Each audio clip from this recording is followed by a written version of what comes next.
Monsieur, la parole est maintenant à Madame Marion Maréchal Le Pen pour 5 minutes.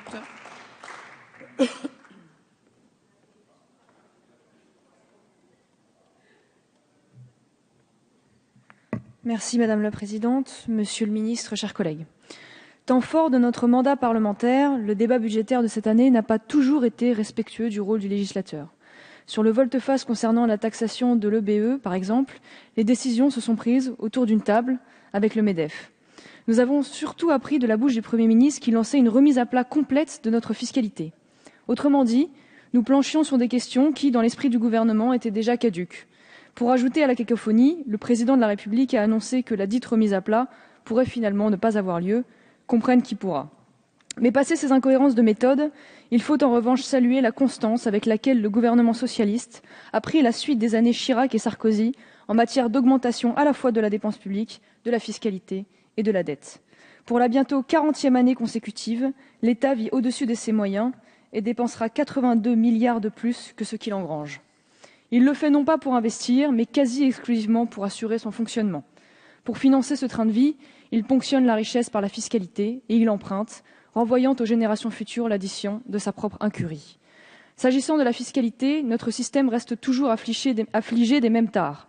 Lourdeur, instabilité, manque de lisibilité. Le taux de prélèvement obligatoire de 46% du PIB que nous atteignons cette année établit un nouveau record. Le ras-le-bol fiscal de cet automne n'est pas une poussée poujadiste, mais bien l'inquiétant signal que le consentement à l'impôt est en train de disparaître.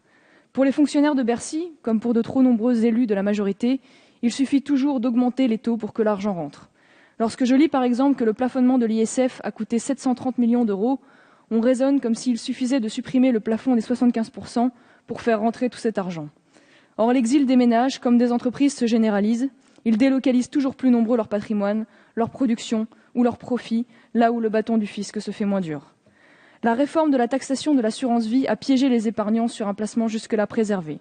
Vous qui n'avez toujours que le mot justice à la bouche, il est regrettable que la gauche ait refusé de voter la non-rétroactivité des lois en matière fiscale.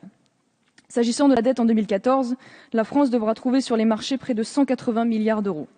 Les seuls intérêts mobiliseront 45 milliards, soit plus que la défense nationale. Notre dette cumulée approchera deux seuils fatidiques, 2 000 milliards d'euros et 100% du PIB. Encore faut-il évoquer aussi une autre forme de dette, les différentes garanties accordées par l'État, essentiellement les engagements de retraite ou du plan de sauvetage de l'euro, qui représentent presque 3 000 milliards. À terme, nous emprunterons plus difficilement ou plus cher.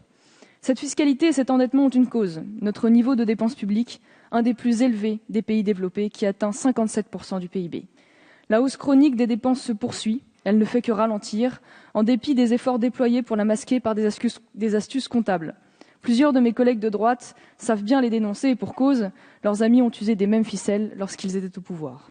Qu'il me soit permis de dénoncer une nouvelle fois la politique des fonds de tiroir, au détriment d'une réflexion plus globale.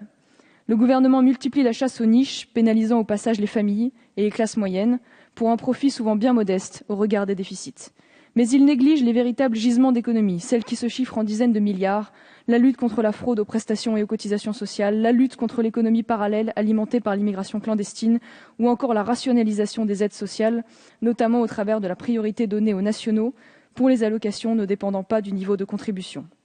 Le dérapage des dépenses des collectivités annihile aussi les efforts au niveau de l'État.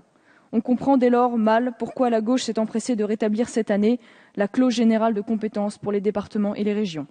Ainsi, vous sanctuarisez ou presque la dépense sociale et territoriale, gangrénée par les abus, et vous érodez méthodiquement la dépense souveraine de l'État, de l'autre, dans des domaines régaliens pourtant essentiels et indispensables comme la justice, la police ou la défense. Ce PLF n'oublie pas de discrets cadeaux à la finance, lorsque vous conditionnez par exemple le fonds de soutien aux collectivités ayant souscrit des emprunts toxiques à l'abandon de toute poursuite à l'encontre des banques coupables. La dette serait-elle finalement ce que décrivent les auteurs à succès comme David Graeber, une forme d'esclavage moderne voulue par le système bancaire et les gouvernements pour mieux imposer les choix du capitalisme? Sortir de cette spirale infernale implique de recouvrer notre souveraineté monétaire et d'autoriser notre banque centrale à prêter à l'État et aux administrations, ce qu'il n'est plus possible de faire depuis la fameuse loi du 3 janvier 1973. Je note pour conclure qu'à la simple question de savoir qui sont les créanciers à qui nous versons 45 milliards d'euros d'intérêts par an, le gouvernement a toujours éludé la réponse, citant pour seule donnée la part majoritaire de non-résidents. Il existe soit un véritable tabou sur ce sujet, soit une incroyable lacune statistique des services de l'État, mais dans les deux cas, cela en dit long sur la maîtrise qu'a le gouvernement de nos engagements. Merci madame. La discussion générale est close.